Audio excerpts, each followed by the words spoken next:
નમસ્કાર. જાણતા અજાણતા એપિસોડમાં ગાયત્રી મહિમા ભાગ 2માં આપનું સ્વાગત છે.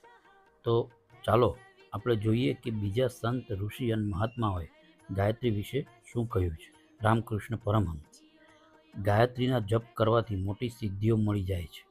એ મંત્ર નાનો છે, પરંતુ એની શક્તિઓ અપાર છે.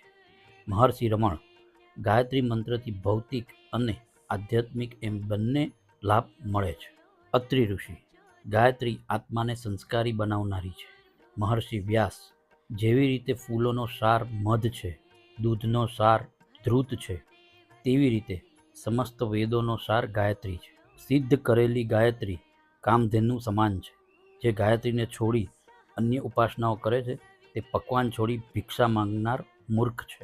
લોકમાન્ય તિલક: ગાયત્રી મહામંત્ર કુમાર્ગેથી પાછા વાળી શ્રેષ્ઠ માર્ગ પર લાવે છે.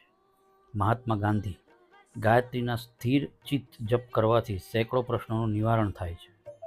ગીતા ભગવાન શ્રી કૃષ્ણ: ગાયત્રી છંદ, છંદોમાં ગાયત્રી હું જ છું. નારદ મુનિ: જ્યાં ભક્તિરૂપી ગાયત્રી છે ત્યાં શ્રી નારાયણનો નિવાસ હોવામાં કદીએ શંકા કરવી નહીં. તો આ હતો ગાયત્રી મહિમાનો પરિચય.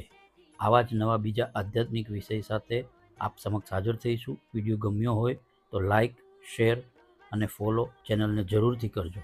હવે પછીનો વિષય શ્રી રામ શર્મા આચાર્યના જીવન પર છે. જરૂરથી જોશો તો ઘણું શીખવા, જાણવા મળશે. ધન્યવાદ.